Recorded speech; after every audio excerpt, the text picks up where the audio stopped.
संख्या 3 आप लिख के दे दीजिए, मैं मंत्री से कहूंगा उसको दिखवा लेंगे। आप लिख के दे दो, मंत्री से मैं रिक्वेस्ट करूंगा उसको दिखवा लेंगे। आप लिख के दे दो, मैं कह दूंगा ना। आप सिर्फ भाषण करना चाहते हो तो बात अलग है। हाँ तो फिर विषय समझ। श्री गौरव कुमार हैं? गौरव हैं? गौरव कुमार नहीं है। शैतुल प्रधान प्रश्न संख्या 4। मैंने माननीय मंत्री से एक सवाल किया था कि निजी नलकूप के लिए जो सिंचाई की व्यवस्था है मुफ्त की, तो वो पिछले 2 साल से माननीय लागू है, लेकिन उसमें लगभग 5 लाख किसान ऐसे हैं अभी जिनको या तो बाहर कर दिया गया या इसमें शामिल नहीं हो पाए। मैं माननीय मंत्री जी से रिक्वेस्ट करूंगा कि उसके बारे में थोड़ी जानकारी हमें दे दें कि टोटल उपभोक्ता कितने हैं जो निजी नलकूप संचालक हैं, और इस समय पर कितने लोगों को वहाँ पर सब्सिडी या मुफ्त में जो वहाँ पर लाइट देने का प्रावधान हो रहा है। एक मान्यवर ये सवाल है। दूसरा मान्यवर बिजली से संबंधित ही आप सब लोग जानते हैं, हम भी जानते हैं माननीय अध्यक्ष जी, प्रश्न उसमें नहीं है। शिफ्टिंग गाँव का आकार बढ़ रहा है मान्यवर, कस्बों का आकार बढ़ रहा है, तो जो लाइनें कस्बों के और शहरों के बराबर में, गांव के बराबर में, तो वो आबादी बढ़ने के कारण कई जगह लाइनें ऊपर आ गई, जिससे मान्यवर दुर्घटना होती है, कई बार जान और माल दोनों की हानि हो जाती है। मान्यवर क्या उसके लिए कोई सरकार ऐसी व्यवस्था कर रही है कि वो लाइन शिफ्टिंग का पैसा सरकार दे दे, क्योंकि प्राइवेट लोग उतना व्यवस्था नहीं कर पाते मान्यवर। दूसरी बात ये है मान्यवर कि चोरी की व्यवस्था इतनी खराब हो गई मान्यवर, तार के तार 3-3, 2-2 किलोमीटर के मान्यवर उतर जाते हैं और ट्रांसफार्मर चोरी हो जाते हैं। इसमें सबसे ज़्यादा दिक्कत ये आती है कि FIR कराने में ही कई जगह 15-15 दिन, 20-20 दिन लग जाते मान्यवर, और फिर इसके बाद आपके रिपोर्ट दर्ज होने के बाद लाइन आने में महीनों बीत जाती हैं। मैं माननीय अध्यक्ष जी आपके माध्यम से सरकार से पूछना चाहता हूँ कि पिछले 4 साल में पूरे प्रदेश भर में, मैं मेरठ का तो बता सकता हूँ, एक साल में लगभग जो है 5 से 7 करोड़ रुपए के तार और ट्रांसफार्मर चोरी हुए। 4 साल में कितनी चोरियां हुई, उसकी व्यवस्था सरकार ने क्या की है?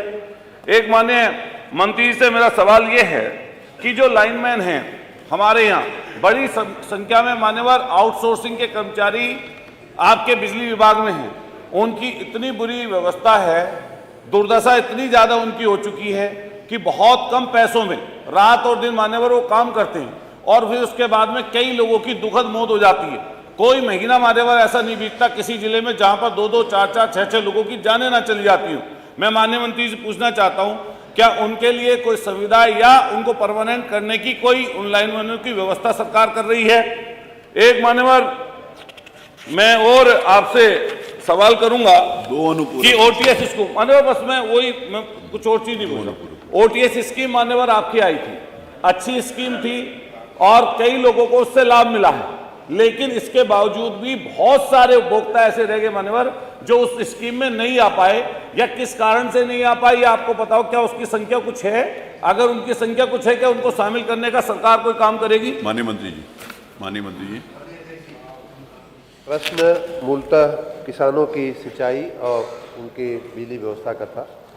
हमने बताया है कि प्रदेश के सभी किसानों के लिए सन 2023 से अप्रैल से हमने सिंचाई की दरें मुफ्त कर दिया है। सिंचाई बिजली जो है हम लोग मुफ्त दे रहे हैं। माननीय सदस्य ने एक स्पेसिफिक प्रश्न भी पूछा कि कुल कितने उपभोक्ता हैं और उसमें से कितने लाभ ले रहे हैं, कितने लाभ नहीं ले रहे हैं। कुल माननीय अध्यक्ष जी 15,64,219 नलकूप हैं जो किसानों के नलकूप कहे जाते हैं, और उनमें से 10,59,041 जो है किसानों ने अपना पंजीकरण कराया है।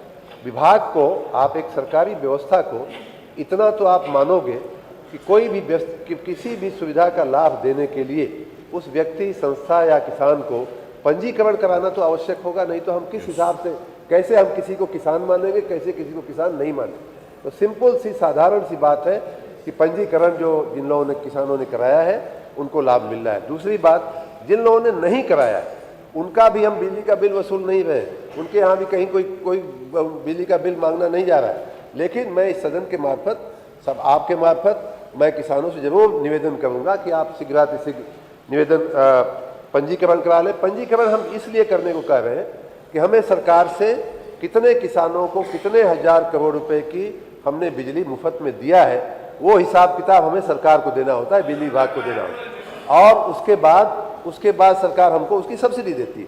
मात्र इतनी एक औपचारिकता के लिए पंजीकरण का काम है। जो 5 लाख किसान बाकी हैं उनको भी बिजली मुफ्त में दी जा रही है, बिजली पूरी दी जा रही है। मेरा निवेदन है, विनम्र निवेदन है उन माननीय किसानों से कि वो लोग पंजीकरण करा ले, इसमें कहीं कोई दिक्कत की बात नहीं। रही बात जो सूचना वही बता रहे हैं, रही कितने लोगों ने कराया, कितने लोगों ने नहीं कराया। सभी किसानों को मुफ्त बिजली दी जा रही है, सभी किसानों को मुफ्त बिजली दी जा रही है। पंजीकरण एक छोटी सी सामान्य औपचारिकता है जो करने से सरकार को सहूलियत हो जाएगी, वो करा लेने के लिए हमारा निवेदन है। संख्या 5 श्री जगदीश नारायण, पद संख्या 5।